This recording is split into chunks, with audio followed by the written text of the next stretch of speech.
Personally, I like them, Keith, but have they got what it takes? Well, they've got several of the key ingredients. They have a strong stage presence, a definite image there, and they've got good songs. What advice would you give to them? Well, it's a lot of work from here still. It's a lot of dedication they need to put in, but they need to play a lot more gigs around the country, maybe a couple of showcase gigs in London or something. Thanks, Keith. Greg, come join us. Sure thing. Got your breath back yet? Absolutely. Start.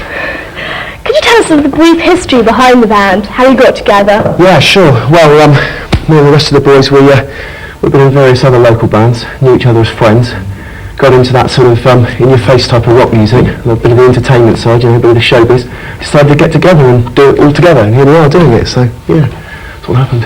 So what sort of effort has to go into producing a song? Well, quite a bit.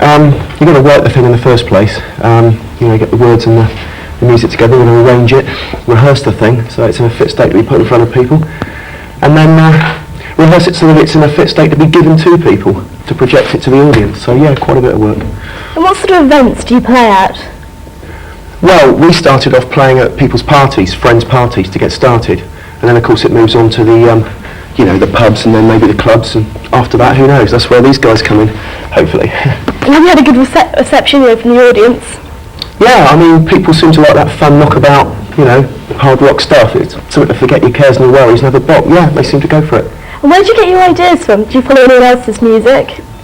Well, we've all got our own tastes, yeah, but everyone seems to be into anything that puts what it's got to say over in an entertaining way, whatever sort of music it is. There's always a market for it, we think. So, Greg, thanks very much. Hope you'll play for us later. Nice one, thank you. Mark, can I ask you what your job involves? Well, I basically run a record label, and that involves putting records out, basically. You've got to organise the bands, organise release dates. I mean, my job involves everything from answering the telephone to checking what bands out we're going to put next.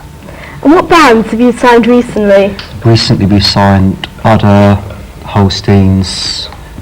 We're looking at Everlasting Clock that Keith has brought to us. I think those are probably the main three recently. Are there any particular features you look for when you sign a band up? They've got to be able to blow your socks off, basically. You've got to think, well, yeah, these are for me. They have to be exciting, they have to have good songs, but they've got to have some magic quality, which is like very hard to define.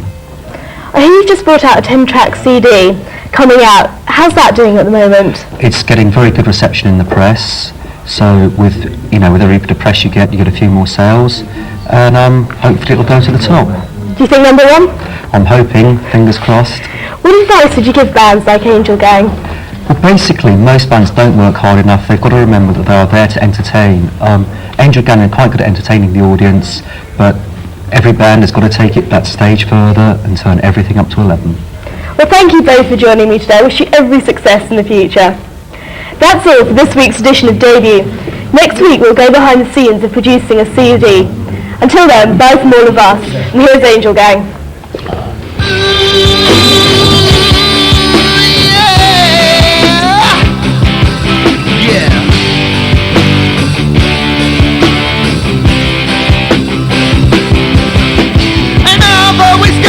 A beat in my mind, I've always got a thought in my brain. I always seem to play the